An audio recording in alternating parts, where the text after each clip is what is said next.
An Alaskan earthquake, really? We got to come up with better excuses, Mayor. And so, greetings, everyone. My name is Corey Wilson. Honored to serve as the 6th superintendent in the 75-year history of your gold medal award-winning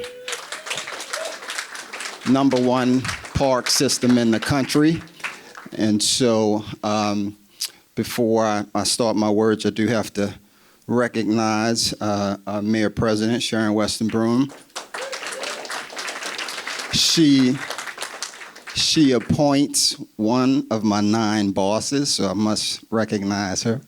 And Councilwoman Carolyn Coleman, who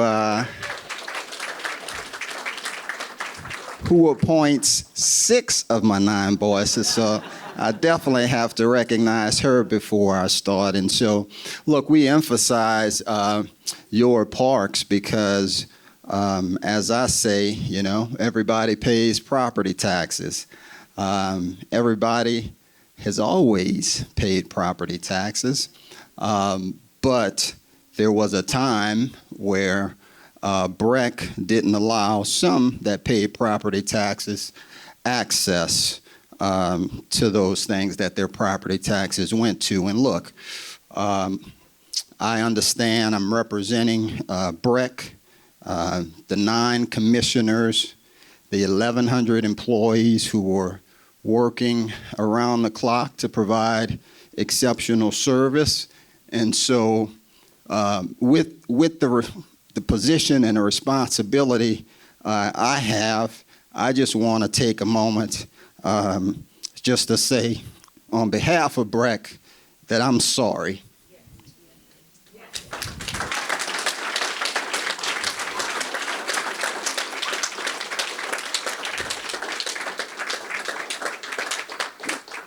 That we are sorry, certainly to the family that's represented here, certainly to the African Americans that were denied access, but also everyone else in the room.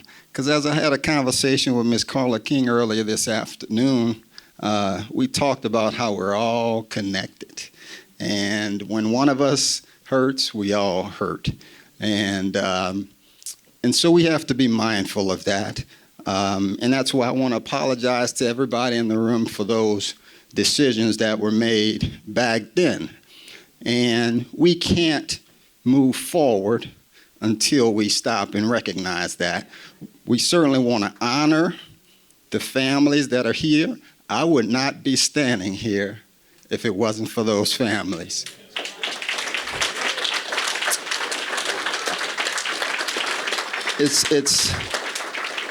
It's because of their courage, their bravery, is that right?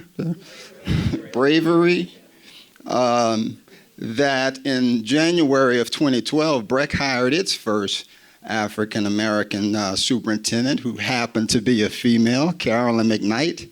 And so it's not lost on me that she kicked down the door, just like these teenage ladies at the time kicked down the door as well. And certainly Carolyn allowed me to assume my position.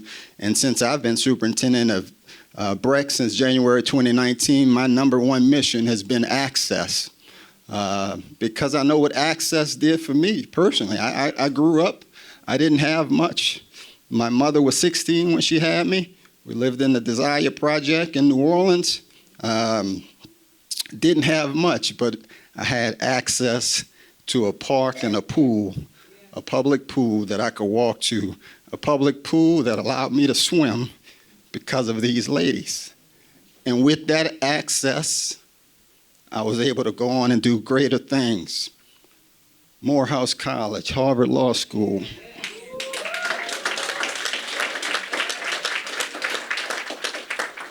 And now superintendent of BREC. So you're going to hear a lot about that. In fact, we're starting our next 10-year strategic plan. You know, whenever we're doing a 10-year plan, you know what's coming next after that, right? We're going to ask you to renew our taxes. But if we are fortunate enough to renew our taxes, it's going to be about equity and access. We are going to spend dollars in areas that have historically that we have not spent dollars in demographics, whether it's income, whether it's lack of transportation.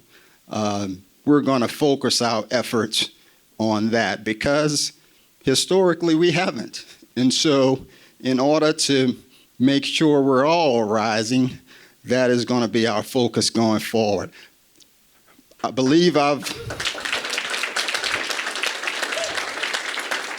and so look, after me, you're going to hear from Miss Betty Claiborne, who I had the pleasure of meeting in 2015 when we were making the decision to close the Gus Young pool.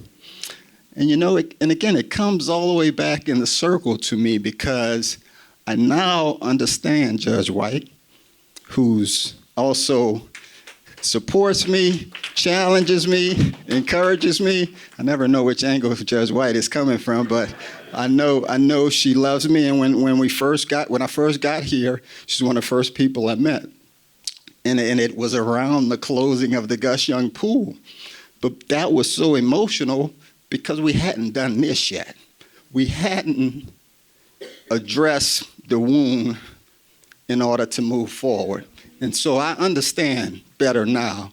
But I met Betty Claiborne during that time and was able to, she educated me about the situation and we talked, ended up entering into a contract with her so that she could support us and do advertising for us, advertising for free swim lessons, and amongst many other things. And so look forward to hearing from her next, and thank everybody for coming out this afternoon. Thank you.